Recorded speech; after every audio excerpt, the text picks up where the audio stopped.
Then 40 minutes later, we got the call and said, hey, y'all need to get to Greenville quick. There's been an accident. The boat ran over Parker.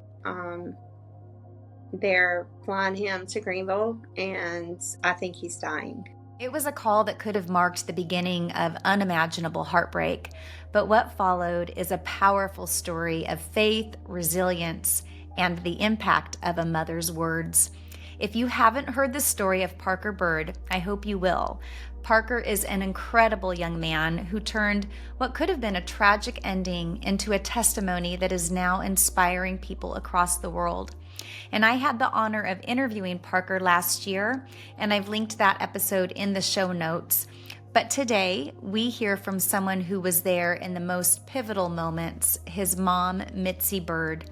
And it was her words, spoken at just the right time, that helped shift Parker's mindset from despair to determination. And she'll share how planting those seeds of faith and encouragement over the years became an anchor for her family when they were in a moment of crisis.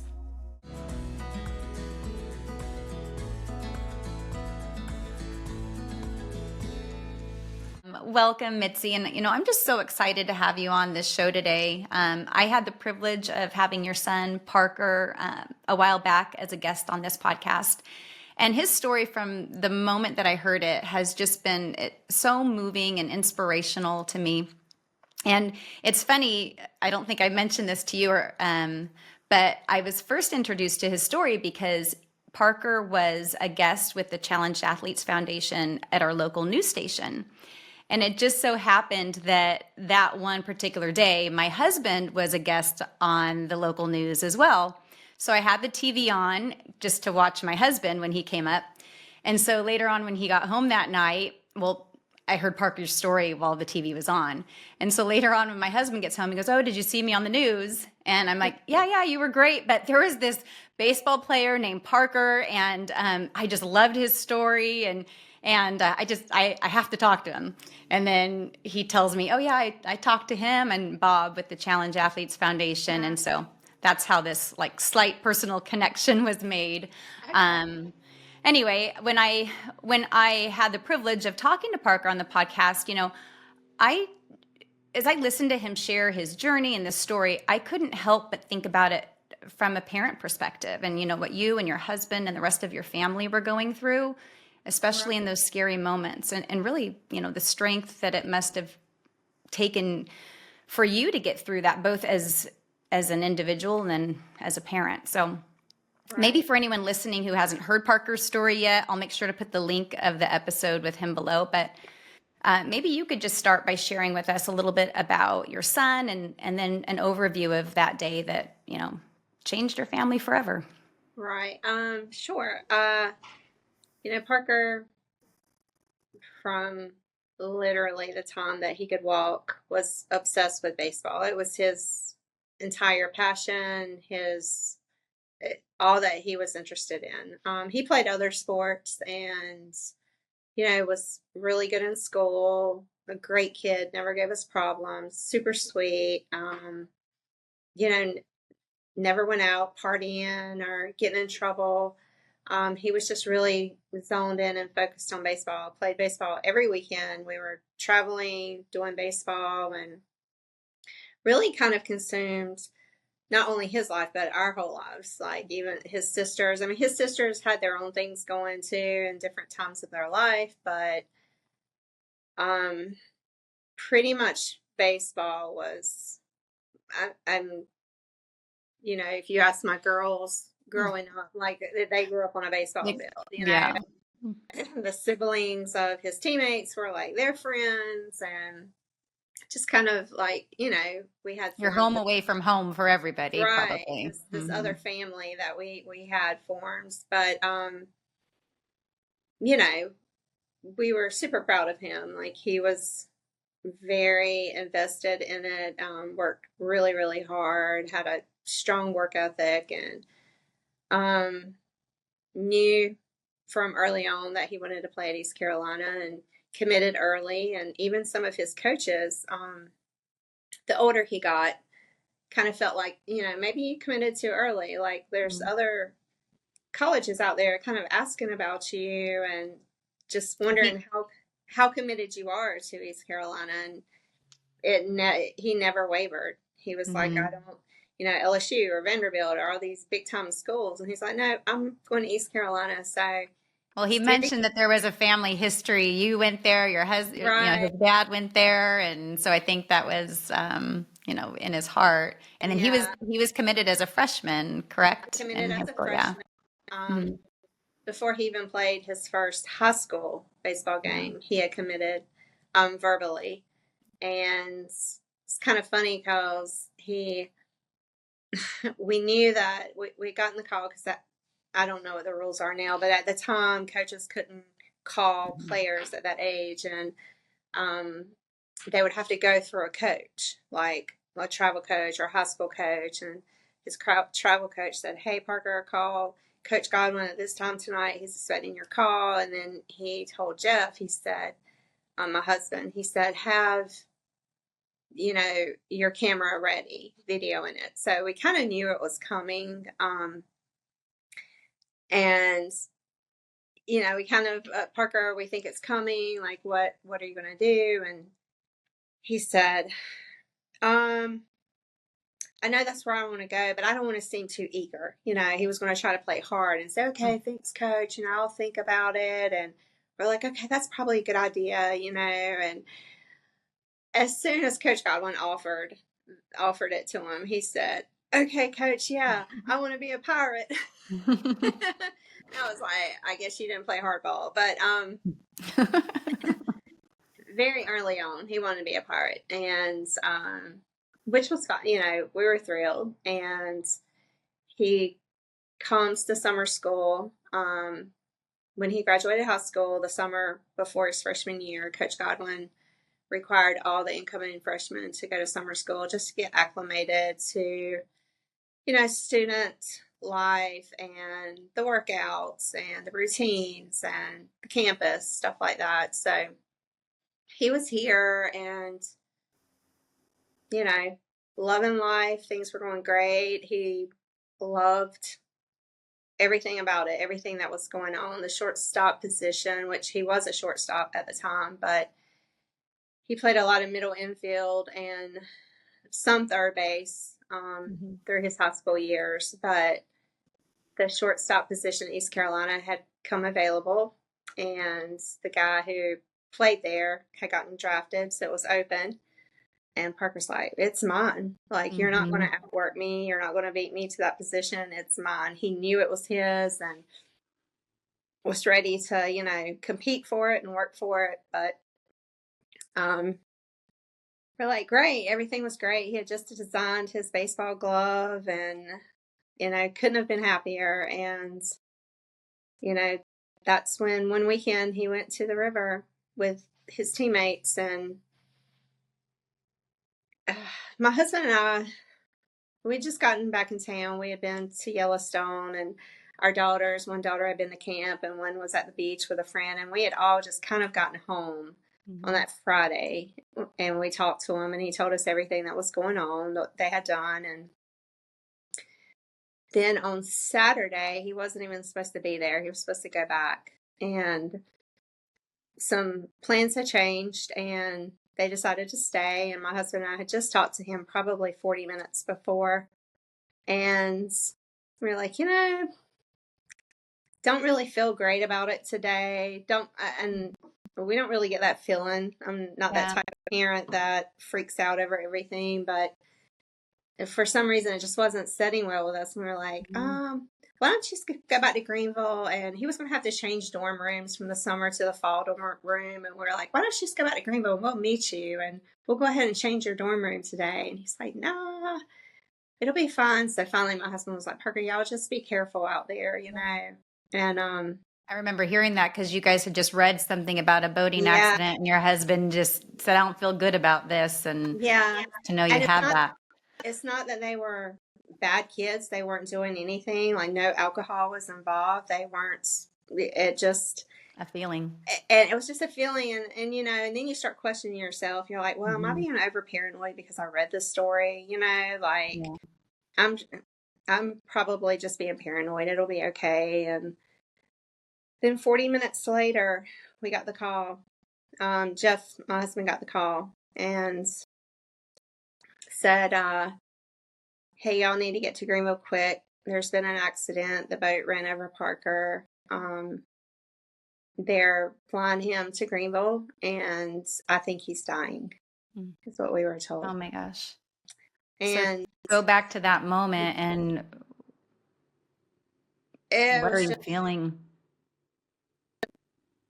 Like a bad nightmare. Like this isn't, I truly remember just being like, just kind of running around. I mean, I was trying to find my phone. I was trying to find my purse. I was in workout clothes because I was about to go work out. And like, we I didn't imagine have confused too. Like, we just talked to him, you know? Yeah, just talked to him. And I remember Jeff was in the car with our youngest daughter, and I was still like manically just running around the house. Like, I couldn't even process like what to do.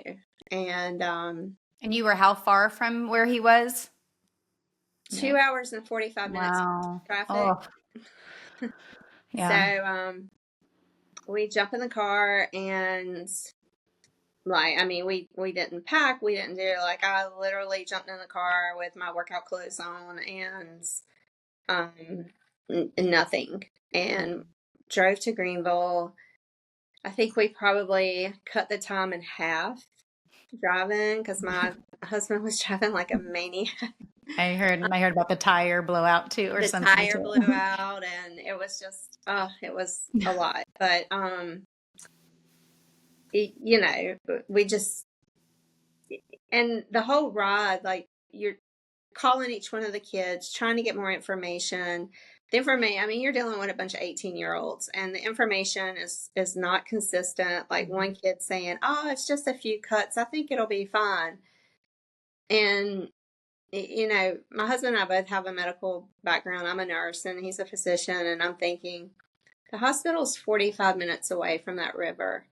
They're not going to fly you 45 minutes if it's just a few cuts. Like, I mean, I know in order to use a helicopter, it has to be severe, especially that close, you know, otherwise you're going by ambulance. They're not going to use a helicopter resources for that. And do you have any sense of peace at all during this, or were you very, no? I was very, you know, I think the worst part is the unknown, like but having enough medical knowledge to know, you know. So my daughters, at the time, my middle daughter was 17. You know, she was like, y'all calm down. Like, it might not be that bad, but, you know, having that medical background, knowing if a propeller got both of his legs, like all the main arteries there, if they're going to fly you for 45 minutes, then it's bad. And, you know, the last thing we heard is he's dying. And we didn't know how bad it was. We didn't know. So at that moment, there's no peace. Like, I was praying hard, but there's so much fear and anxiety in that moment. And then we get there, and he's in surgery for hours, and we had not heard from anyone. So, you know, you just still sit in that unknowing space and prayer space. Yes. And, you know, later the kid that said, oh, there's just a few cuts, he said, well, it probably was a little bit worse than that, because I do remember picking his leg up and feeling it flap over. I was like, yeah, it was much worse.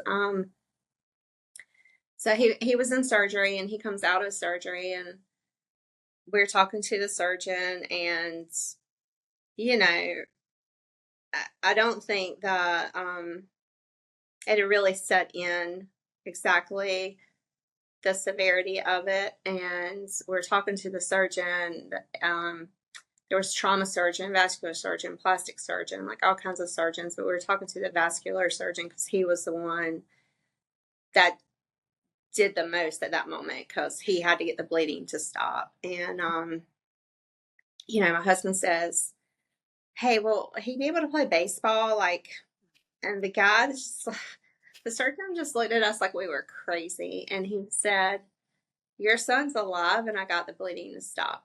And that's all I can tell you right now. Mm-hmm. And then we were just kind of like, oh, okay. I'm sure your husband was also coming from a place that he knew Parker, he knew his heart, and like, he knew that would be the first question. Yeah. Like, how bad is it? How much rehab am I going to have to get? Am I going to be able to start? Am I going to be able to play this season? Like, he knew there was going to be questions. So he was kind of trying to prep for that. But they told us initially, like, they didn't know where his sciatic nerve was. His main arteries in his leg were severed in half, so he almost bled out. They had to take veins from other parts of his body and make arteries with it, which is never ideal because a vein is not really going to pump like an artery would. So that's not ideal, but at that moment, like, that's all they could do. And they were like, we don't know, but he's alive, and he's not currently bleeding. We don't know if he'll ever walk. We don't know if he'll be able to keep his legs. We don't know how much function, if he does keep his legs, he'll have. So that was kind of a reality check. Mm-hmm. What was it like when you first got to go see him? He had gotten out of surgery, and he was so pale. Like, he was so white. And I remember the first thing he said was, he looked at me and his dad and was like, I'm sorry. I'm sorry, because he knew that we had just talked, like, y'all be careful out there. And none of it was his fault. Actually, like, makes me cry. I'm just thinking, that's so, yeah. I can imagine. He was like, I'm sorry. And, I thought, you have nothing to be sorry about. You were literally just tubing and fell off a tube, and you weren't asked to be ran over by the boat, like, so it wasn't anything that y'all were being neglectful doing, or, but he apologized that it had happened because he knew that, what he probably didn't know at the moment, but he knew, like, okay, things have happened. My world's not quite smooth right now. So, I mean, that was just, kind of hard. He was so pale. And so, later on, a couple of days later, the flight crew stopped by to see him, and I was in the room, and they were looking at his vital signs, and they said, his vital signs look a lot better. And I said, I'm sure, I said, what were they? And the flight nurse said, it was 60/30, and that was after we gave them everything that we had to give him. They were pumping him with blood and fluids and plasma, and they were just giving him everything that they could give him, and they got it up to 60/30. So I think, as a nurse, that's kind of when it really hit me, like, oh wow, like, you got it up to 60/30. Yeah, he was teetering for sure. Yeah. So, it was a lot of emotions at the time. You're thankful, you're grateful, that he's alive, but, like, you're questioning why would this happen? How, like, you just can't even process it. You're mad that it happened. You're sad that it happened. You're sad that your kid's having to go through it and the pain. And, at first they thought that they did find his sciatic nerve. It was 1 millimeter from being cut from the propeller. So that was a huge miracle. So we're like, okay, great. The sciatic nerve's intact. they were every other day doing surgeries, slowly trying to put muscles back together. And they came to us one time and said, we think that we're going to be able to repair everything. So we were like, well, what do you think his function will be? And the plastic surgeon said, I think that it will probably maybe be about 80%, that he'll have 80% function. And Parker looked me dead in the eye. He was so mad at that. And he said, 80%, 80% is not good enough. And he does not know who he's talking to. Mhm. I was just like, shh, like he's in the room, be quiet. But he was like determined. Mhm. But of course, unfortunately, that didn't happen because he ultimately ended up losing his right lower leg. But Yeah. Well, that, just to kind of say a few things, that if anybody goes back and listens to his story, there were such this series of tiny miracles that lined up, while Parker was on the boat. I know while you guys were driving, you had a tire blowout. It just so happened it was by a tire shop. It right, was as bad as this and as tragic as this situation was. Now that it's, time has passed, you can look back and see, God's hand mm-hmm. kind of gently aligning all of these things in perfect order. And I also know Parker had this out of body experience in the helicopter where he had some peace about the situation, but that's, obviously very different from what you and your husband were, and the girls too were feeling at this time.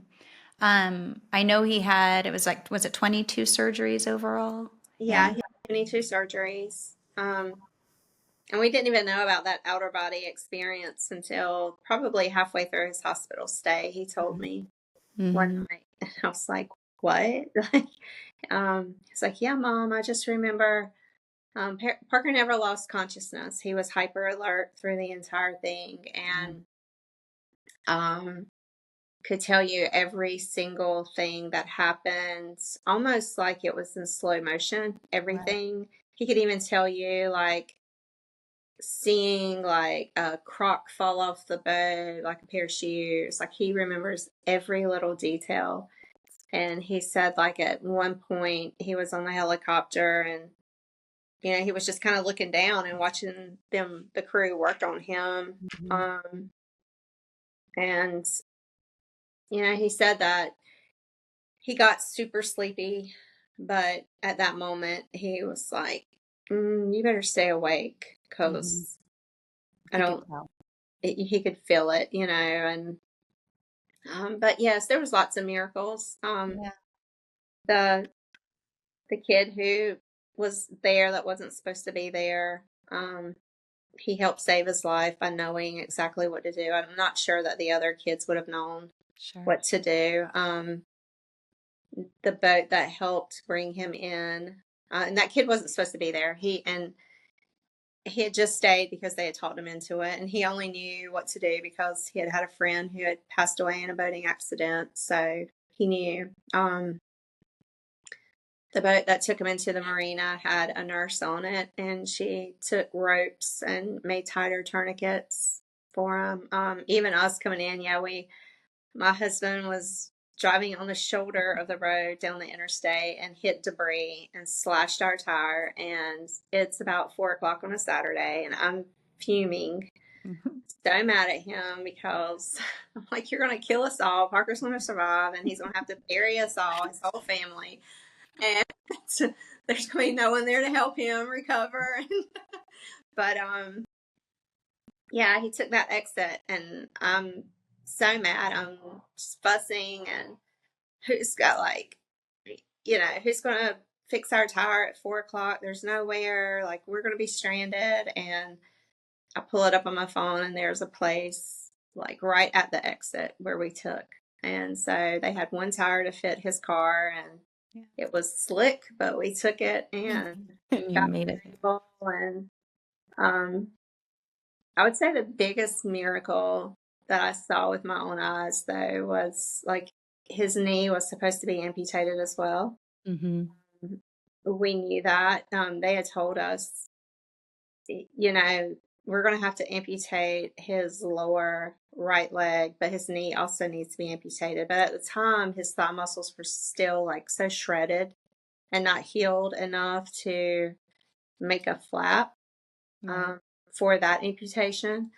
So we were just kind of in a waiting game, waiting for those thigh muscles to heal more for them to be able to pull it to make a flap. And they told us, you know, there's no blood flow to his knee, to all that area around, all that tissue is black. And we had two different plastic surgeons tell us there's nothing we can do to save that. And in the meantime, I put out on Facebook, who at this point, I just made my profile public and started sharing, trying to keep people updated and tell them like specific prayer requests that we needed. And I kept asking people, please pray for his knee. We need blood flow back to his knee.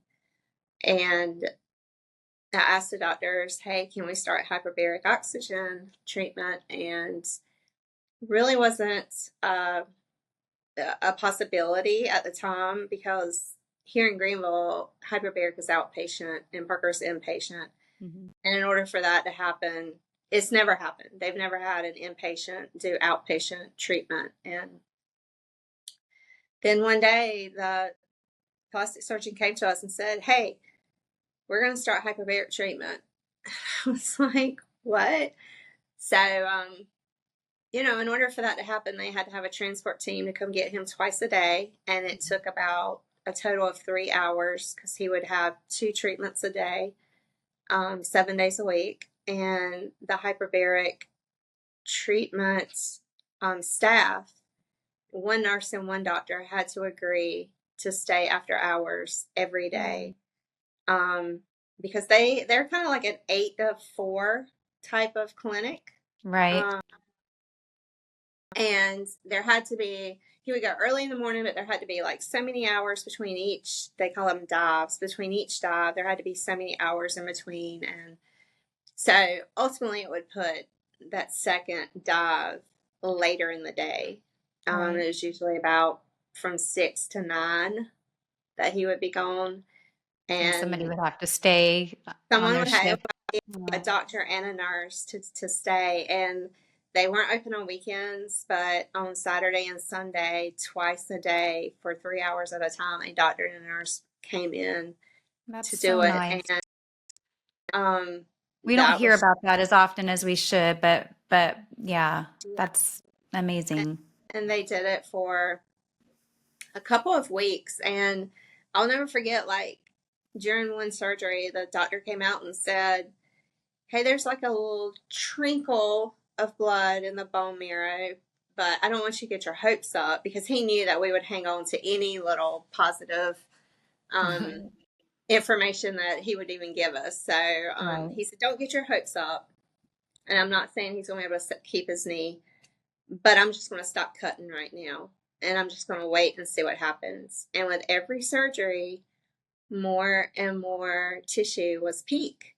And to the point that he never said, hey, I'm not going to amputate the leg. The knee. He said, hey, I'm going to send Parker home. And it just kind of was never talked about from that moment on. So, and, you know, we had been told that. But then later on in outpatient physical therapy, his physical therapist said, have you ever seen the photos? We were like, no. She's like, oh, my goodness, you have to see the photos. And because they took photos during every surgery. And she pulled up all the photos from his surgery. And she's like, this is where everything was dead. And it was so dead. It was so black. And just the bone, there was not, it was so, you could tell it was just dead. And you could see every single surgery, like it was lighter and lighter and lighter until it was just pink. That's amazing. And I was like, that's a visible, tangible, miracle that you can see.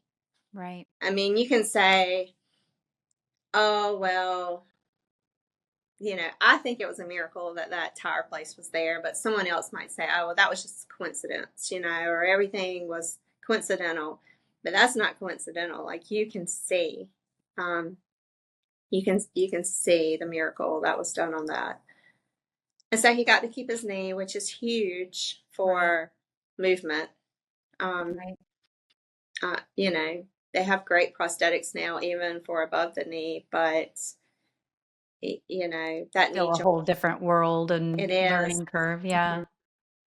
Yeah. Well, to know that, I know while he was in the hospital, that it was you, it was your words that really spoke new life into him and sparked a shift in Parker's mind that helped him realize that he could still be a baseball player if he wanted to. And when hearing those words, they were just so powerful. And it seems like that moment was the huge turning point that, led to everything that he's achieved and accomplished since. When he was on my show, I have a little clip that I set aside where he talked about you and the words that you inspired him with. And I know you've heard it before, but do you mind if I play it just in case people Sure. listening, Yeah, haven't heard it before? And of course. but this is definitely, what has been the inspiration behind it. So I'm gonna play that clip. In the book of Matthew, it talks about planting seeds, right? And my mom's that seed planting to me. After my amputation, like I said, there was a lot of doubt there initially, and I was talking to my mom one night, and I was like, "Mom, I don't think I'll ever be able to play baseball again." She was like, "Well, why do you say that?" And I was like, "Well, Mom, I don't know if you've done the research yet, but there's never been a Division I player to ever play with a prosthetic leg." And without question or hesitation, she goes, "Well, there always has to be a first. Why can't it be you?" And so honestly, I just flipped the switch in my brain and gave me a different perspective of, you know what, it can be me. Like there does have to be a first for everything, and I could be that light for somebody else, and I could play for something bigger than myself, which is a cool thing, and that's what honestly inspires me to go out there every day. But it was just such a pivotal point in my journey, just because she gave me that hope when I really didn't have much hope, and she planted that seed in me, and really moved mountains in my life. And hearing him say that and know that it was your words, like I said, that spoke life into him. How does that feel, as a mom? Well, I'm just thankful that God gave me the right words to say at that moment. I remember that conversation, and at the time we didn't know if you know it would be possible for an amputee to play D1 baseball, but I know Parker's very focus driven. He has to have a goal, and he has to have something to strive for. And in that moment, I thought, if I don't give him a goal, then I'm going to lose him. Like Mhm. he's not going to come back from this, and I have to give him a goal. And I mean, of course, he's my son, and you believe in your kids.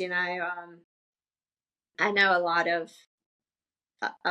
of his success at this point also, is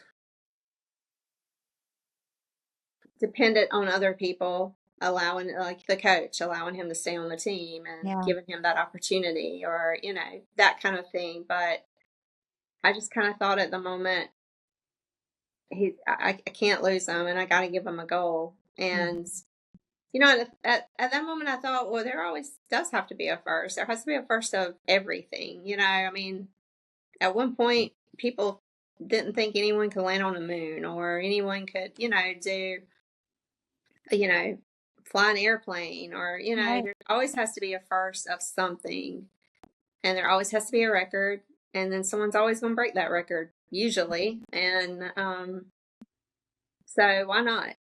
If you want to play baseball, and up until that point, I mean, adaptive sports have been people that played adaptive sports have been reaching out to me, and Parker has a complete different mindset on that now. But at the time, I mean, honestly, we were ignorant to it. Like we had never had anyone or really knew anyone that was an amputee that played sports, or I mean, we saw Paralympics, but you know, didn't really know a lot about it. And I would tell him, "Oh, Parker, there's adaptive baseball, or there's this." And at the time, he that wasn't good I know enough. that. That Yeah. wasn't real baseball. That wasn't, you know, and since then he has been schooled and has a complete different outlook on, like, you know, with the challenge athletes and stuff like that. He's met so many Paralympians that are such incredible athletes. I mean, even more so than like normal athletes. Like they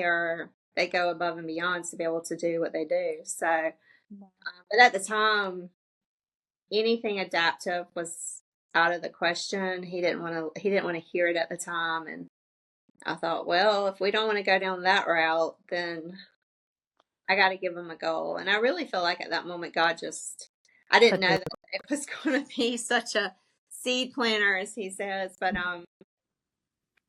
you know, I didn't know that I was switching lights. I was just trying to, at that moment, encourage him to, not give up, to keep going, because I knew if he didn't have a goal, he would just spiral. Yeah. So Yeah. I'm very thankful for God that he gave me the right words at the time. Yeah, and to know, he did go on to play Division 1 ball, and then now has his own podcast. He's speaking and Right. motivating others, and now he has a line of merchandise I recently saw that Yeah. says, why not you? And I think that's just such a positive message for anybody going through anything, because people always go, well, I can't do that, or why me? But Right. if you flip it and you say, why not you? It gives you this Right. whole other mindset. And Parker just was that type of person that, let that register and implemented it. Right. Yeah. So as he said in the clip, all his life you were the one planting seeds in him. Maybe talk to other parents listening today. How did you, because you spent life on the baseball field away from home, how did you plant seeds? Because a lot of times our kids, I know they don't want to hear it as they're growing up. They're in Right. charge of life. Right. Well, I think, just encouraging them, and you might not think, like, at that moment I didn't really think that Parker was listening to me, but they really are listening. So always encourage, always, speak life and speak truth into their lives, and tell them about God. And because, a lot of times while he was growing up, we weren't in church. I mean, we had a church, but we were on a baseball field, unfortunately. And you have to, like, get it in when you can get it in, and,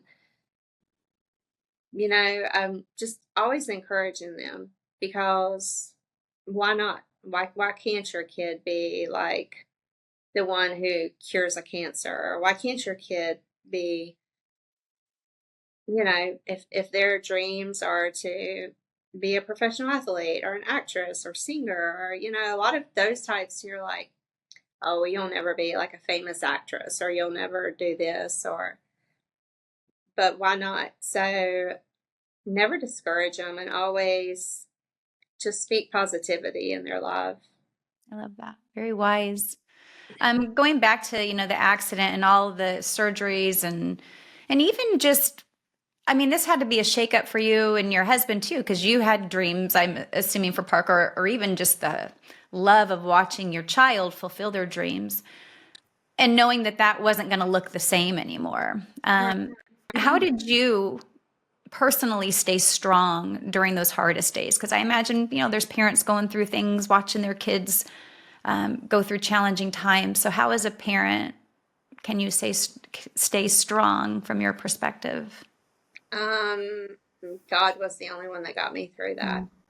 And I was just talking to a friend the other day, and I was telling her, we were talking about, like, we both have had, like, challenging, the last 3 years have been challenging. Like, I've lost both parents, and this accident with Parker, just all the things that's happened. And, um, our family moved to Greenville, to support Parker. So my husband had to leave his job where he was a partner, had to find a new job. My girls had to find new schools. We had to sell our house, and we moved 4 times in 4 months. Oh, And wow. through all of that, at the time, it was literally just day by day, moment by moment, really, not even day by day. Like, what do we have to do next? I mean, it was truly just focused on my next task to get through this. But then when you're on the other side and you look back, it was the goodness of God. Like, He got me through it. He sent people into our lives that we didn't know here in Greenville, that became our community, because, we're 2.5, 3 hours away from the place that my husband and I grew up, our kids grew up. All of our family and friends that knew us best were there. And we're now, even though my husband and I had lived here for 8 years, I mean, that was a long time ago. That was back in the 94, so like a lot had changed. And people just came in and loved on us and took us in and gave us so much support, fed us for probably a month. God just sent all these people into our lives to do that, and really just take care of us and love on us during that time, because it was extremely hard. It was extremely hard to watch him go through that, not just mentally. I mean, mentally it was hard, spiritually it was hard, but physically it was really hard. I mean, I remember watching him one day at baseball practice, and he took 3 steps backwards towards, like, he came up to field a ball and he took 3 steps backwards to like get back towards the bag. And I burst into tears. And I said, I looked at my husband and I said, people take so much for granted, but those 3 steps that he just took probably took him 3 months of therapy to learn how to do, to be able to walk backwards on a prosthetic leg. Every single movement that he did, he had to relearn. Lateral movements, forward movements, running, jogging, walking, skipping, all of that stuff. But just, and with ECU, after they win a game, they call it the jungle run, but all the players run like the whole outline of the outfield, the field, and give all the fans high fives and stuff, and then they run back. Well, the first year he couldn't do it, and the second year he did it, and I will never not stop. All the parents at the end of the game, kids are, they're just doing the jungle run, they're getting their stuff, and they're walking off. There will never be a time that I don't just sit there and watch him run that jungle run, because there were times that I knew that he couldn't do it. And even when he started to do it, it was really hard for him. He was slower. It was painful just for him to do. So, just taking those little things for granted. So I saw the work that he put in, and I knew how hard it was. And it's been hard on me. It's been really hard on my husband, because baseball was their dream. Baseball was Parker's dream, so of course I supported it. But at the end of the day, I mean, baseball is just a game. I knew it would always come to an end at some point. And, it was never my dream for him to go to the major leagues. I was always the one saying, well, Parker, like, what if you don't go into majors, like, what would you like to do in life? Parker was always like, Mom, there is no plan B. Plan B is to fail. That's what he would say. But, I was always the one saying, I don't know, one day, if you're a dad, like if you have a family, do you really want to be on the road that much playing professional baseball? You're going to miss so much out in your kids' lives. And so I was the one saying that. And it's not that I didn't want him to play, but it wasn't like my dream for him to play. It was more of him and my husband. And my husband would tell you, well, it's because it was Parker's dream. That's why it was my dream. And I was like, it's probably just like a dude thing. I don't know. My hurt was more, or concern, like one day when he is a dad, is he going to be able to walk around Disney World with his kids? Is he going to be able to get up in the middle of the night and help his wife go feed the baby? Or he's going to have to stop and put a prosthetic leg on, or, just his everyday life from here on out. Yeah. that was more of my heartbreak at the time. Where I'm sure my husband thought about that, but baseball really kind of took over for them. Yeah. So, Well, it's a platform for sure. And I know you guys relied a lot on Jeremiah 29:11 yeah, and knowing that God has a plan for Parker and even for both of you too, that's new. And um, how does it feel now watching him? So he's still playing baseball. I saw, he a clip that they had just posted online of him last week, and he's, just yeah, doing amazing things. But there's so much more that's coming out of this for him, and the message of hope that he's giving to so many. So how, as a parent, is it to see him kind of pivot from right. what his goal before to his new goal now? It's really exciting to watch. It's Hmm. exciting to watch because like I said before, Parker was never, there was never a plan B. It was only baseball. He was not open to anything else. And now he gets excited. I mean, you can hear the excitement in his voice talking about, like, I want to start a foundation. I want to be a motivational speaker. I want to be a Paralympian. And it's like the world suddenly just opened up for him, to be able to do all these other things besides just baseball. And that's really cool to watch, like your child find new passions. It's like, hey, mom, maybe I'll play for the Savannah Bananas. Maybe I'll do this. It's like he's kind of all over the place, and I love it. he's never been like that. It's always been like so zoned in and focused, and no nonsense type of. Mm. And so it's so exciting to watch. He will Yeah. tell you. I just heard him say it the other day that this didn't happen to him; it happened for him, and that he wouldn't change anything. And I mean, Such a as a testament. parent, that's a testament. I mean, I'm not sure as a parent you would ever be able to say that. Like, Mhm. I mean, I don't know if there's ever a time that I would say, you know, no, I want my kid to only have one leg. I don't want him to have two. But to see how he has turned it and things that has opened up for him, he would never have this type of platform to help people and encourage people had it not happened. So I'm Yeah. very proud of him the way he is using it. It's incredible to watch. There It's is incredible. something, yeah. His personality too. Growing up, Parker didn't have that personality. It's so crazy. Sometimes I just look at him and say, "Who are you? Like, what did you do with my kid?"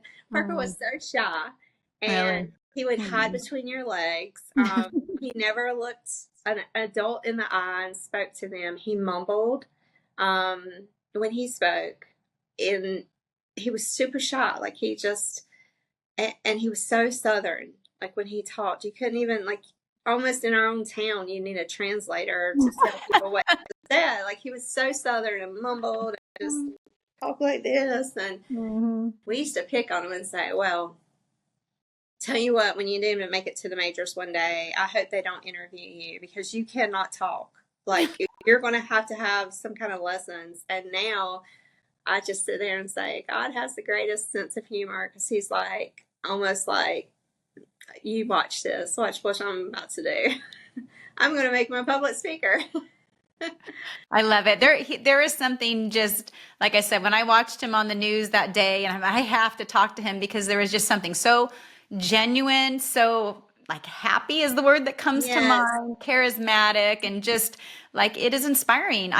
I think I messaged him one day, like I went back to the gym and I had to do burpees one day, and I'm like, if Parker can do it, I can do the burpees again. I mean, but he's just like, he sticks with you in your mind, his story, Yes. because I saw another miracle that had, taken place, obviously, was the Challenge Athletes Foundation. And I watched the incredible video they did on him, and just watching, some of the work that he put into it. It really is inspiring. And to know that, that disciplined approach that he had as a kid, and, for baseball, it's probably what gave him the strength and to get to where he's at now, and just fun to see what's going to unfold for him. And then, his faith obviously has changed because now he's on a platform and speaking about God and what God did in his life and giving other people hope. But what about for you? How has your faith changed? Because I know you've always been faithful, but I imagine there's been some shifts for you too. Um, yeah, I mean, I had to learn quickly on when it first happened that you can be grateful and angry at the same time because I was afraid to like show anger towards God that this even happened because how can I be angry when he's still with us? I mean, there's so many parents out there that don't even have their kids. Like they would give anything to have their kid with, missing part of a leg if they were just still here. So I felt very selfish at first, being angry That's a great point. that this could happen. So for a while, for a few months, I would say I would kind of walk on eggshells with God because I thought, well, not that he didn't know, right? Like he knows what your feelings, but I was just kind of afraid to let him know, afraid to just say, you know what, this really sucks that this happened. Why would you let this happen to such a kid who is so good and has worked so hard? But I finally, I think it was our pastor, finally was like, it's okay to be grateful and mad at the same time. Those can coexist together. I was like, you know what? Okay. And so I had to get through that. And I think it's helped just watching, watching Parker's process, watching how God's using it. And I do remember early on thinking, well, you know what, God, I don't feel like you caused this to happen, but certainly you could have stopped this from happening, and you didn't. You chose not to. So if you were allowed, if you would allow this to happen to him, knowing right at the pivotal moment where he is in his life that he's about to step into everything he's worked for, then you must have something really special for his future. So I'm going to have to trust that. And that hasn't always been easy. I mean, it's a day to day, still to this day. Like it's, I read somewhere just recently that with grief, the second year is harder than the first. Because, and I don't know why. My friend and I was just talking about, like, she had lost her father, and she said, I think it's because the first years you're so occupied with, settling estates, or you got to get this done, you got to get that done. And you haven't really absorbed what exactly has happened. You haven't accepted it, but that second year hits because everything is done. And then it really kind of settles in. It was kind of the same with Parker's injury. Like, I mean, because, we were walking through a period of grief with that. And the first year, it's, you have therapy, you have surgeries, you have this, you're so busy, just taking care of everything, but also have the anticipation of what's to come. So it's kind of like that excitement, like I can't wait till he does get on the baseball field to show everyone you can still do this. And then it happens, and we're like into the second year now. And so now it's well, he did it, but now what? So I think right now God's really teaching me to, Parker always says the verse, I think it's Isaiah 60:33 maybe, but when the time is right, I, the Lord, will make it happen. And I think right now that's the period that I'm in. And, baseball season started back, and, Parker's not playing, and, it's just kind of hard to go out to those games and when your kid's not playing. But then this past week he got his first RBI, and then he got his first hit right afterwards. So, it just shows me he's right. When it's God's timing,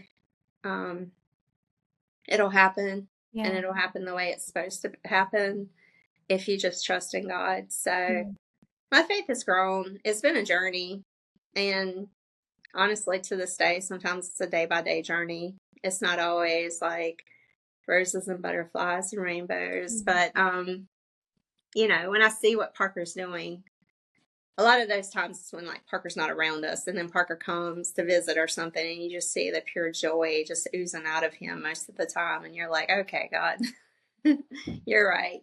Yeah.